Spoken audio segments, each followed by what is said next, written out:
Pero el gozo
que Jesús da es siempre fresco, completo, gratuito y eterno. Y luego encontramos a Jesús sanando al hijo de un noble. Pero ese noble tenía dificultades creyendo en Jesús. Así que Jesús no solo es la respuesta de Dios para la desilusión del hombre, sino que es la respuesta de Dios para las dudas del hombre. Permítame repetirlo. Jesús es la respuesta de Dios para las dudas del hombre. Deje que esa verdad penetre en su mente. Creo que todos tenemos dificultades con las dudas, pero lo que necesitamos es una fe fuerte. La duda mira los obstáculos, la fe mira el camino. La duda ve la oscuridad de la noche, la fe ve la luz del día. La duda teme el dar un paso, la fe se eleva a las alturas. La duda pregunta, ¿quién cree? La respuesta de la fe es, yo creo. Ahora, yo sé que usted quiere fe y necesita fe. Usted necesita poseer fe, pero más que eso, necesita una fe que lo posea a usted. Veamos lo que dice Juan en el capítulo 4, empezando en el verso 46. Vino pues Jesús otra vez a Caná de Galilea, donde había convertido el agua en vino. Y había en Capernaum un oficial del rey cuyo hijo estaba enfermo. Cuando oyó que Jesús había llegado de Judea a Galilea, vino a él y le rogó que descendiese y sanase a su hijo, que estaba a punto de morir. Entonces Jesús le dijo, si no viereis señales y prodigios, no creeréis. El oficial del rey le dijo, Señor, desciende antes que mi hijo muera. Jesús le dijo, ve, tu hijo vive. Y el hombre creyó la palabra que Jesús le dijo y se fue. Cuando ya él descendía, sus siervos salieron a recibirle y le dieron nuevas diciendo, tu hijo vive. Entonces él les preguntó a qué hora había comenzado a estar mejor. Y le dijeron, ayer a las 7 le dejó la fiebre. El padre entonces entendió que aquella era la hora en que Jesús le había dicho, tu hijo vive. Y creyó él con toda su casa. Esta segunda señal hizo Jesús cuando fue de Judea a Galilea. Aquí está un hombre que tenía un problema. Él era un hombre noble, tenía prestigio, poder y sin lugar a dudas riquezas, con todo el bienestar que la riqueza puede proporcionar. Pero tenía un hijo que estaba enfermo, y ese era un problema que él no podía solucionar. De paso diré que es muy trágico para la gente rica o millonaria el comprobar que frente a ciertas realidades de la vida, su dinero no les sirve absolutamente para nada. Este hombre noble del relato bíblico seguramente había escuchado de Jesús, que convirtió el agua en vino en Caná de Galilea. Y ahora Jesús regresa a Galilea. Y este hombre piensa, bueno, si Jesús pudo transformar el agua en vino, a lo mejor puede sanar a mi hijo. Y realiza el viaje desde Capernaum hasta Galilea. No es un viaje largo, tal vez unos 45 kilómetros. Pero este hombre noble, viaja hasta Caná de Galilea y le ruega a Jesús que sane a su hijo. Pero en lugar de sanar a ese hijo, parece que el Señor reprendiera a este hombre. Mire lo que le dice: si no viereis señales y prodigios, no creeréis. Este padre, sin embargo, está tan desesperado que no nota el sutil reproche del Señor. Este padre no quiere hablar de teología y le dice a Jesús: Señor, desciende antes que mi hijo muera. ¿Qué le contestó Jesús? Regresa a tu casa, tu hijo ya está bien, tu hijo vive. Y el problema de este hombre fue la tierra oscura en la cual las flores de la fe crecerían y florecerían. Deseo que observemos tres cosas al hablar de una fe fuerte y de ir más allá de los milagros hacia Jesús. Primero, los obstáculos para una fe fuerte. Segundo, la operación de una fe fuerte. Tercero, los objetivos de una fe fuerte. Este hombre tenía algunos obstáculos en su vida para una fe fuerte. Primero, tenía una fe de segunda mano. Solo sabía de Jesús lo que había oído acerca de Jesús, que hacía milagros. Y eso es maravilloso. Todo el mundo debería oír de Jesús. Pero todo lo que este hombre sabía era lo que otros comentaban de los milagros que Jesús hacía. Ahora escúcheme atentamente. Una fe de segunda mano no es una fe fuerte. Usted no puede ir al cielo por la fe de su mamá, o por la fe de su pastor, o la fe de sus amigos, o por la fe de cualquier otra persona. Usted puede escuchar de Jesús y lo que Él ha hecho en las vidas de otros.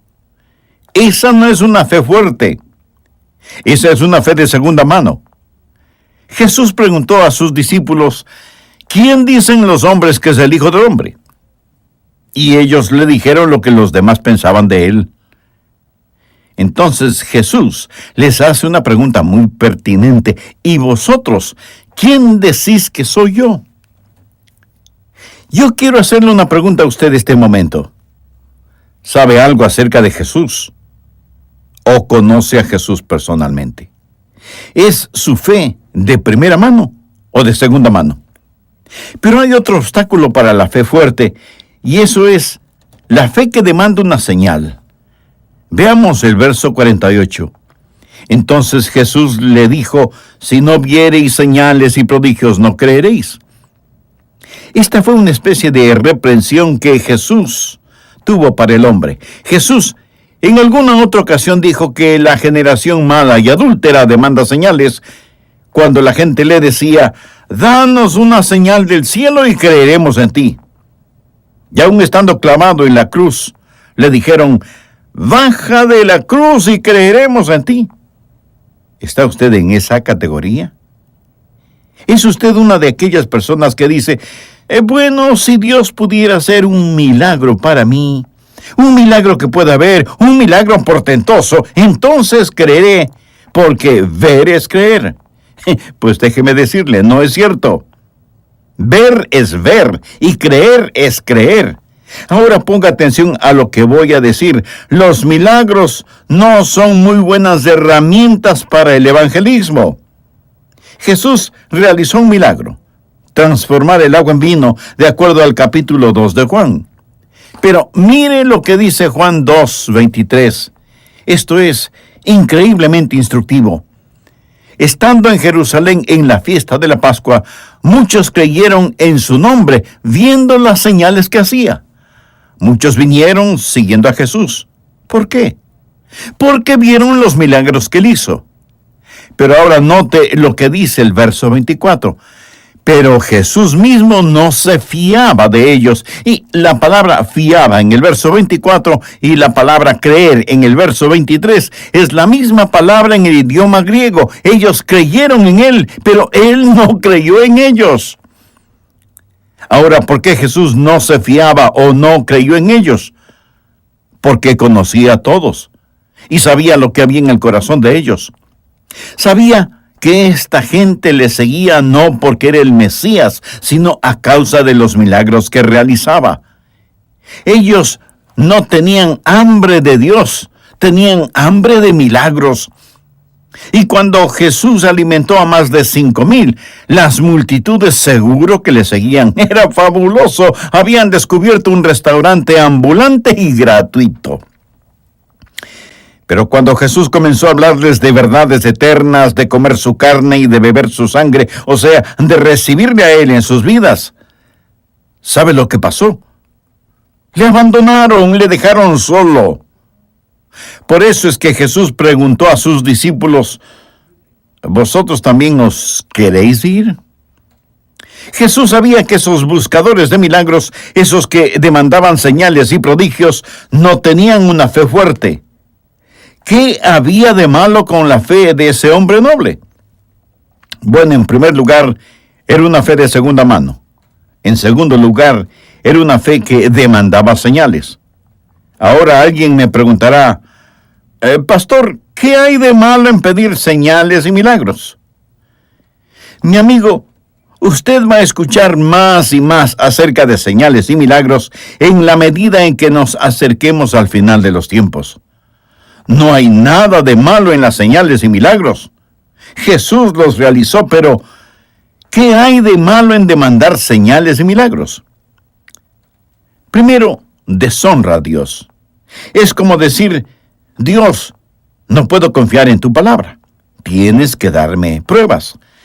Ahora, suponga que usted le dice a su pequeño hijo, Hijo, voy a depositar $100 en una cuenta para ti en el banco. Así, para cuando cumplas tus 18 años, podrás comprar tu propio carrito.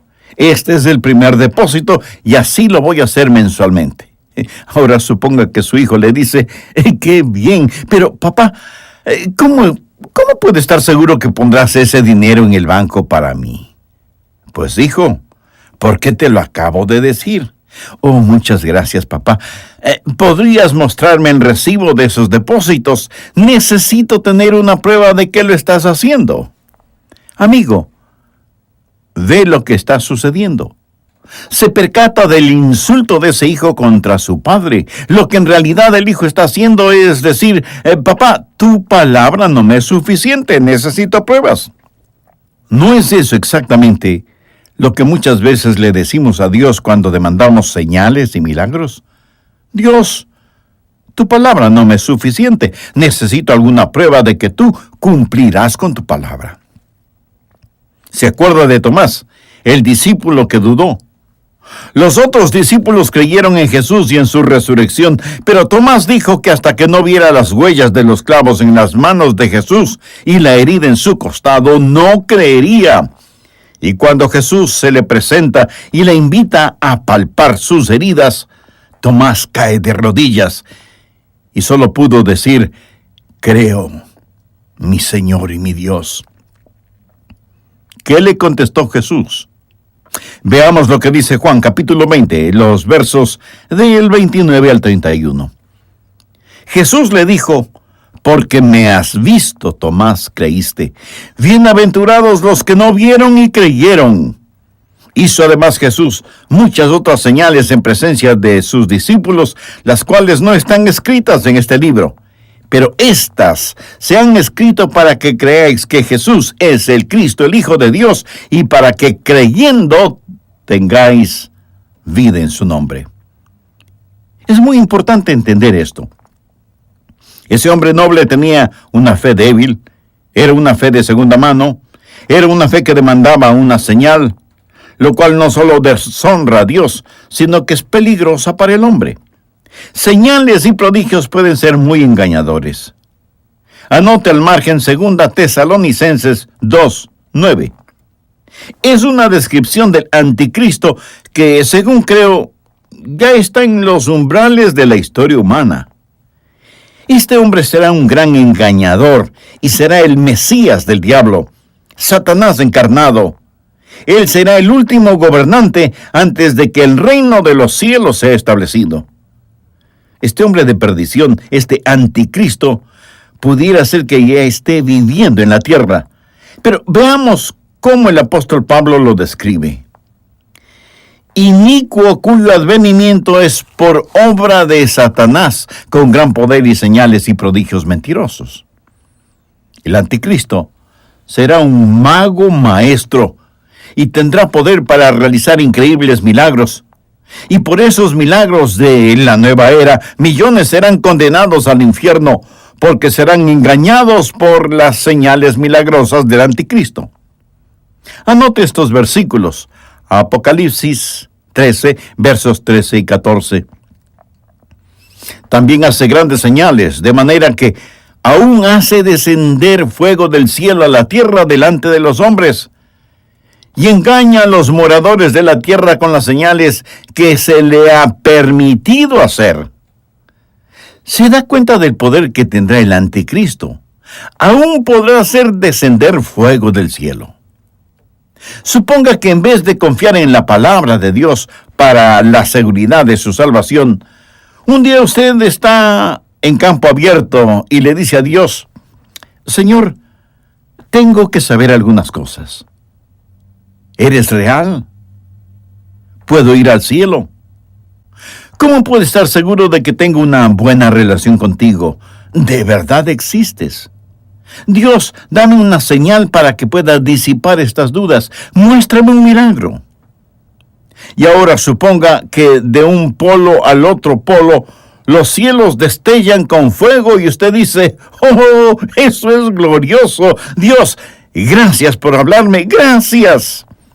Y entonces usted muere y está en juicio frente a Dios, quien le dice: apártate de mí, hacedor de maldad, nunca te conocí. Sorprendido, usted responde: pero Señor, ¿qué de la señal que me diste? Y el diablo, que estaba presente, porque él es el acusador de los hermanos, apuntándole con su dedo, le dice: necio, necio, fui yo, y te engañé con fuego del cielo.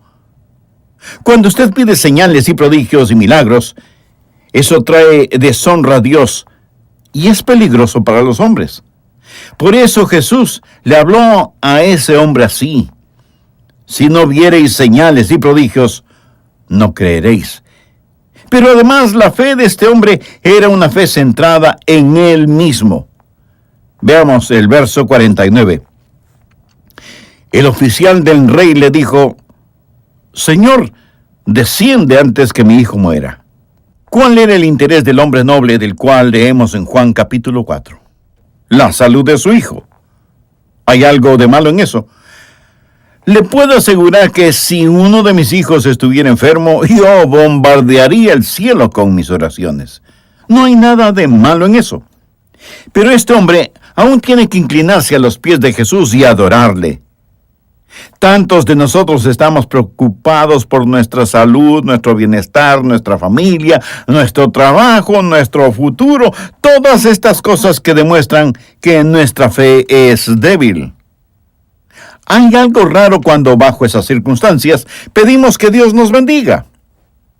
La fe fuerte está interesada primordialmente en la gloria de Dios y en tener nuestro corazón en una correcta relación con Él. Este hombre estaba interesado en lo físico, no en lo espiritual, en lo temporal, no en lo eterno. La fe de este hombre era, primero, una fe de segunda mano. Segundo, una fe que demandaba señales. Tercero, era una fe egocentrista y en cuarto lugar era una fe impositiva.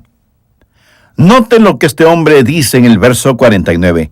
Señor, desciende antes que mi hijo muera. Le está diciendo a Jesús qué es lo que debe hacer. Como dar una orden a uno de sus soldados. ¿Cómo le respondió el Señor?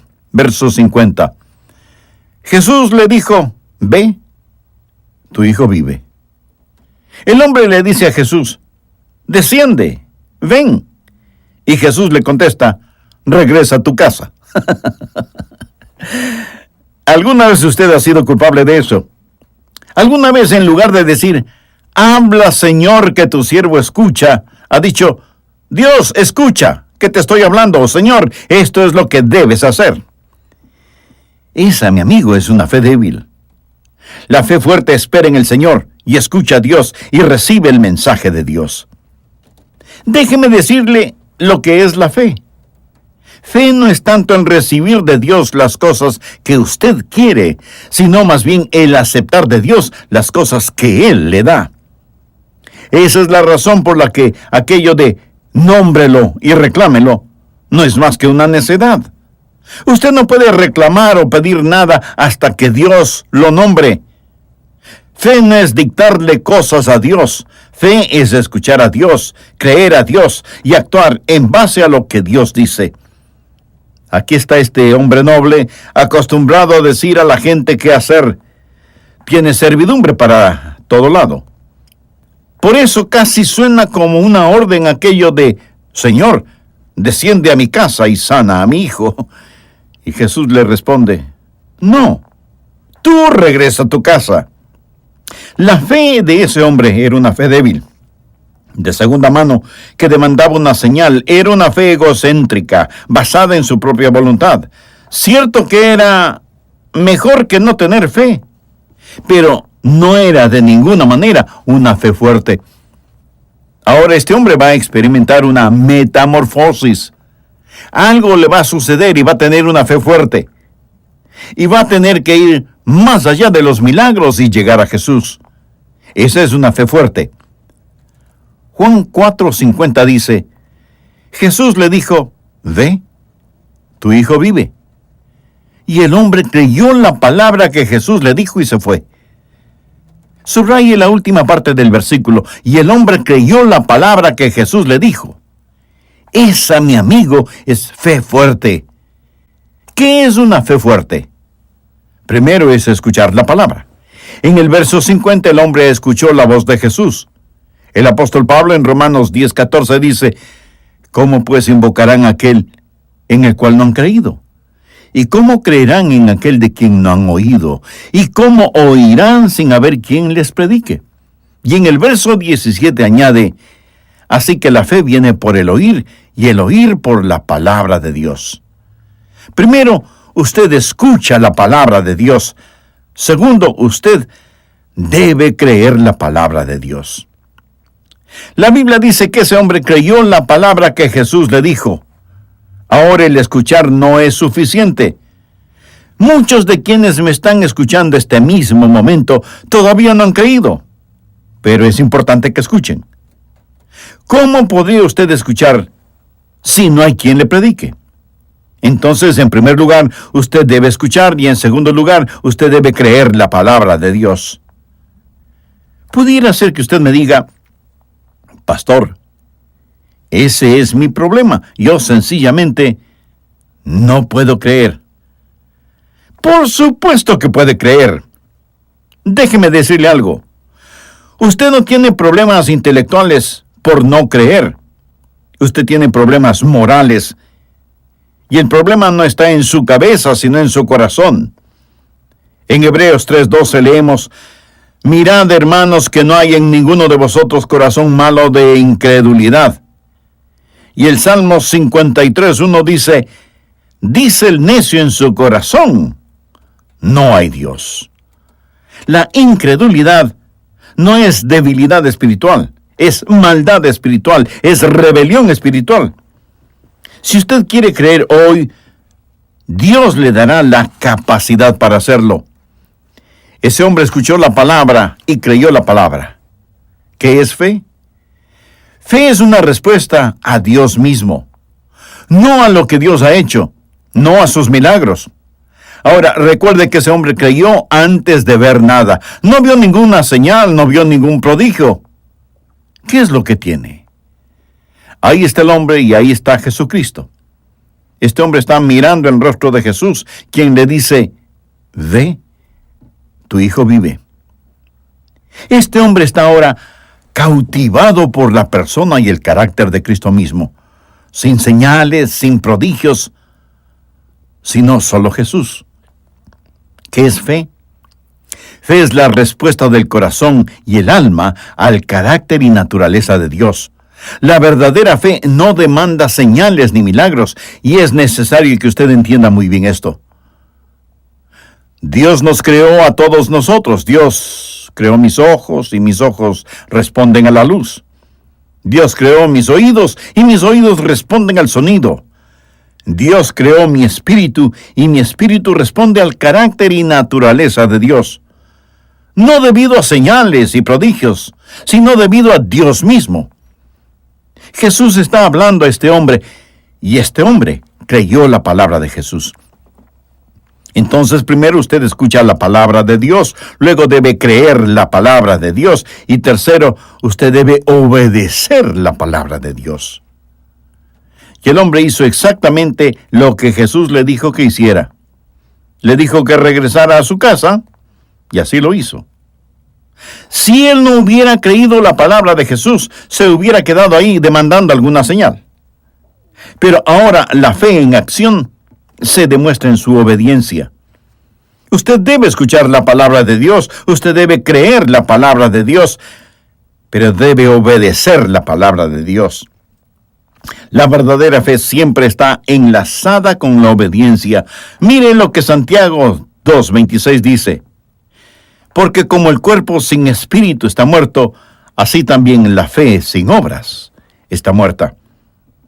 Asistir a la iglesia o escuchar programas religiosos no es fe. Usted debe escuchar la palabra, debe creer esa palabra y debe obedecer la palabra. Oigo a alguien preguntar, pastor, ¿me está diciendo que soy salvo por fe y obras? No, de ninguna manera. Lo que estoy diciendo es que usted es salvo por una fe que trabaja. Si su fe no trabaja, no es fe. El únicamente decir que cree, pero no obedecer, eso no es fe. La fe que no le guía a la obediencia, no es fe de ninguna manera. Aquí tenemos a un hombre que creyó, escuchó la palabra, creyó la palabra y obedeció la palabra. Pero hay algo más. Veamos desde el verso 51. Cuando ya él descendía, sus siervos salieron a recibirle y le dieron nuevas diciendo, «Tu hijo vive». Entonces, él les preguntó a qué hora había comenzado a estar mejor. Ahora ponga atención porque esto se pone realmente bueno. Y le dijeron, «Ayer a las 7 le dejó la fiebre». El padre entonces entendió que aquella era la hora en que Jesús le había dicho, «Tu hijo vive». Y creyó él con toda su casa. Aquí hay algo que siempre ha sido muy dulce para mí. El noble no caminaría esa distancia, usaría un carruaje o un camello o alguna otra forma de transporte. Pero habían pasado 24 horas. Ahora déjeme hacerle una pregunta. Si tuviera un hijo a punto de morir y usted desesperado va a otro pueblo cercano y el doctor le dice, regrese a su casa, su hijo está bien, ¿qué es lo que haría? Le aseguro que trataría de regresar lo más pronto posible a su casa para abrazar a su hijo que ha sido rescatado de la muerte. Pero este padre se demoró 24 horas en regresar a casa cuando podía haberlo hecho en 3 o 4 horas. ¿Qué es esto? Amigos, creo que en toda la Biblia, esta es la más grande demostración de fe. ¿Qué es la verdadera fe? escuchar la palabra de Dios, creer la palabra de Dios, obedecer la palabra de Dios y, en cuarto lugar, descansar en la palabra de Dios. La Biblia dice que aquel que cree no andará apurado, no andará preocupado, es decir, ha aprendido a descansar en la palabra de Dios. El Salmo 37:5 dice: encomienda a Jehová tu camino y confía en Él. Usted no tiene que andar disgustado y con una frustración nerviosa. Confíe en el Señor. Encomiende a Él sus caminos. ¿Por qué el Señor procede de esta manera? ¿Por qué Jesús no fue con ese hombre para sanar a su hijo? ¿Por qué Jesús simplemente le dijo: ve, tu hijo vive? Es necesario que recuerde qué es lo que ese hombre tenía ya ese momento. Tenía la palabra de Jesús. Ahora, cuando yo necesito una bendición, cuando necesito la contestación en una oración, ¿debo tener a Jesús físicamente para obtenerla? No. Ese hijo que se moría estaba como a unos 30 kilómetros. Y Jesús lo sanó a larga distancia, ¿verdad? Él envió su palabra y el muchacho se sanó. Él no está físicamente con nosotros ahora, pero tenemos su palabra, la Biblia, la palabra de Dios. Es como si Él estuviera diciéndonos: no importa que estén aquí o allá, sencillamente crean mi palabra. Él envió su palabra y fue como si personalmente hubiera tocado el cuerpo de ese joven. Verá, cuando estudio la Biblia, es como si tuviera a Jesús a mi lado. Cuando abrimos la palabra en nuestro hogar, es como si Jesús estuviera ahí con nosotros. Y no es que estemos adorando la Biblia de ninguna manera. Pero cuando tomamos la palabra de Dios y la leemos y meditamos en ella, Dios nos habla por medio de su palabra. Y la fe es encontrar una promesa en la palabra de Dios, que será revelada por el Espíritu de Dios y en la cual podemos estar firmes. He hablado de los obstáculos para una fe fuerte y la operación de una fe fuerte. Para terminar, deseo hablar del objetivo de una fe fuerte. Leamos los versos 53 y 54 de Juan capítulo 4. El padre entonces entendió que aquella era la hora en que Jesús le había dicho: tu hijo vive. Y creyó él con toda su casa. En este punto alguien me podrá decir: un momento, pastor. Pensé que usted dijo que él ya había creído. Bien, mire el verso 50 en donde dice: y el hombre creyó. Y en el verso 53 leemos: y creyó él. Pues, ¿cuándo creyó? Escúcheme. En el verso 53 no está creyendo para sanidad física, está creyendo para salvación. Ahora no está creyendo en el milagro, sino en el Mesías. Ahora ha ido más allá del milagro, hacia Jesús. Ese es el porqué de los milagros. Que él pudiera ir y creer en el Señor Jesús. Puedo ver a ese hombre regresando a su hogar e informando a su esposa y a sus hijos y a toda su casa: he conocido al Mesías. Creo en Él, confío en Él, seremos salvos. ¿De qué hubiera valido que ese joven haya sido sanado si más tarde moría y se iba al infierno? Jesús no sanó a todos los enfermos, pero sanó a todos los que le buscaron. Él no vino como un maestro o un sanador, Él vino como un salvador, vino a buscar y salvar lo que se había perdido. Pero este es el punto. En Juan 20, 30 y 31 leemos: hizo además Jesús muchas otras señales, pero estas se han escrito para que creáis que Jesús es el Cristo, el Hijo de Dios, y para que creyendo tengáis vida en su nombre. Una vez mi esposa y yo estuvimos visitando enfermos en un hospital, y una señora me pidió que orara por ella. Mi esposa me dijo: Adrián, recuerda que estamos en un hospital. Trata de orar en voz baja. De lo contrario, todos en esta sección van a escucharte. y oré por esa señora en ese cuarto de hospital. Pero desde casi el final del corredor, oigo una voz que decía: «Venga a verme a mí también». Pensé que a lo mejor estaba llamando a la enfermera, pero después de unos segundos volví a escuchar: «Pastor, por favor, venga a verme». Movido por la curiosidad, fui hasta el final del corredor y en la cama había una preciosa viejita con su pelo blanco extendido sobre la almohada. Se veía el dolor en su rostro que revelaba la desesperación de su corazón. Era evidente que a esa ancianita le quedaba muy poco tiempo de vida. Su rostro tenía un color ceniciento y había el olor de muerte en el cuarto. Con voz débil me dijo: «No estoy lista para encontrarme con Dios. ¿Podría ayudarme?». Contesté que sí, por supuesto, y le hablé de Jesús, del mismo Jesús del cual he estado hablando en este mensaje. Le dije: «Señora, si usted confía en Jesús, Él le salvará». Ella preguntó: «¿Y cómo puedo hacer eso?». Le dije: «Solo repita conmigo la siguiente oración: Querido Dios, sé que me amas y que quieres salvarme. Jesús, gracias por pagar mi pecado con tu sangre. Creo que Dios te levantó de entre los muertos».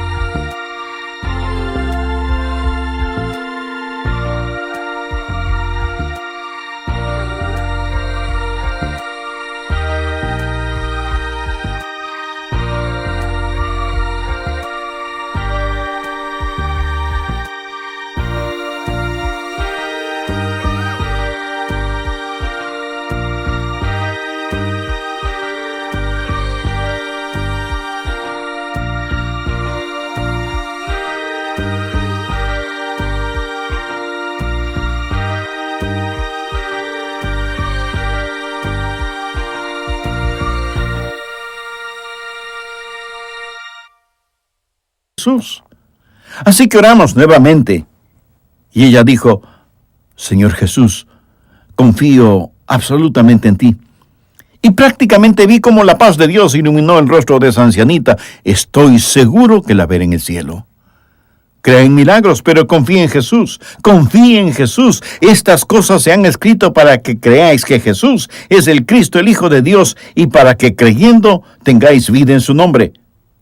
Pudiera ser que usted haya escuchado acerca de Cristo, hasta pudiera ser que usted tenga una fe de segunda mano, pero lo que usted realmente necesita es una fe firme y fuerte. Y si usted desea ser salvo, tendrá que orar como la anciana.